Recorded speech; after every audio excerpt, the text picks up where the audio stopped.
Hello বন্ধুরা, কেমন আছো? আমি তো ভীষণ ভালো আছি, আবার ভালোও নেই। আচ্ছা, ভালো না থাকলেও ভালোই আছি।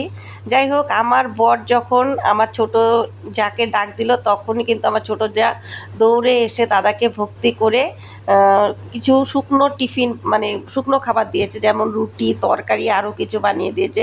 আমার ছোট জায়ের ভাই নেই দেখে আমার বরকেও সব সময় দাদার মতো ভালোবাসে। এ আসলেই গল্প করবে। তারপরে দেখো, আমার বর কোথায় জানি চলে গিয়েছিল, তা ও আসছে। আমার যাও বলেছিল, দিদি আমিও যাব। আমি বললাম থাক, তোমার যাওয়ার দরকার নেই।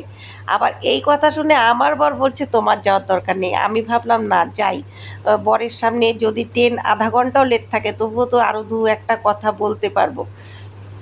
তারপরে দেখো কি সুন্দর ছোট ছোট বাচ্চারা দিতে যাচ্ছে। আমি কিন্তু তখন ডেকেছিলাম, এখন আমি এক্সট্রা ভয়েস দিচ্ছি দেখে আর সেই ডাকগুলো শোনা যাচ্ছে না। কিন্তু আমি প্রত্যেকবারই আমি আমার ছেলে যাই গিয়ে দিতে, এবারও গিয়েছি, মেয়েও যায়। এবার তো মেয়ে যেতে পারেনি, পায়ের একটু সমস্যা আছে। তা সত্যিই খুব খারাপ লাগে, মানে যাবার দিন ওর মুখের দিকে তাকানো যায় না, বাড়িতে একটুকুও ভাত খেতে পারে না। আমি জানি ছেলে বউ সন্তানকে ছেড়ে থাকতে অনেক কষ্ট হয়।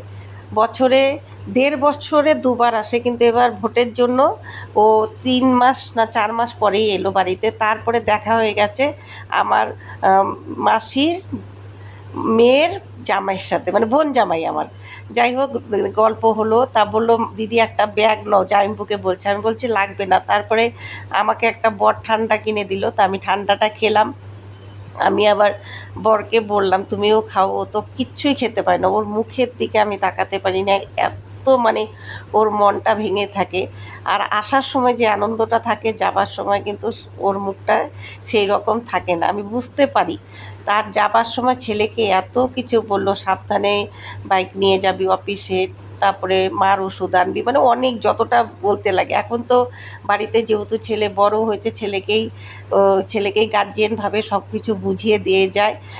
যাই হোক, তারপরে ট্রেন চলে এলো। ট্রেনটা দেখে তো সত্যি আমি খুব অবাক, মানে এত ভিড় হয়েছে সেদিন। সে জন্য ভিডিওটা আমি করতে পারিনি, ও বা দাঁড়াতে পারিনি। ছেলে বাবা যেদিকেই যাচ্ছে ছেলেও সেদিকে যাচ্ছে, মানে বাবাকে উঠিয়ে দিয়ে তারপরে মানে একটু মানে শান্তি। ও ঠিক মতো বসিয়ে দিলে, প্রত্যেকবার তো বসিয়ে দেয়, তাই এবার কিন্তু ওভাবে পারছে না, মানে এতটা ভিড় হয়েছে। তারপরে উঠেই পড়লো। যাই হোক, ব্লগটা কেমন হলো, আমি শুধু ও উঠেছে পরে একটু দেখা করেছে, বাইরে দাঁড়িয়েছিল, সেটা আমি আর তুলতে পারিনি। সেই সময়টা সত্যি খুব খারাপ লেগেছিল, আর ভিডিও করার মন ছিল না। এখনও যে কথা বলছি মাঝে মাঝে থামতে হচ্ছে। সবাই ভালো থাকো, দেখা হবে নতুন আরেকটা ব্লগে।